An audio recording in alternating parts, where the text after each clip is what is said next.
Ayotzinapa. Internado, escuela normal rural ubicada en Tixla, Guerrero, México.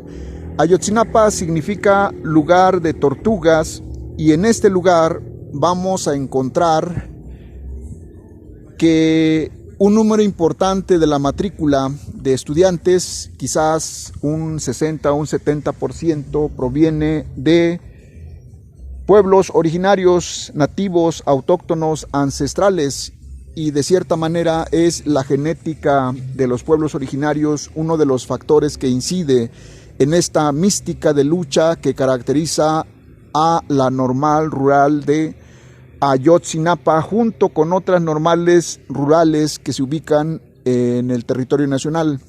Ayotzinapa, lugar de tortugas en Tixla, Guerrero, México.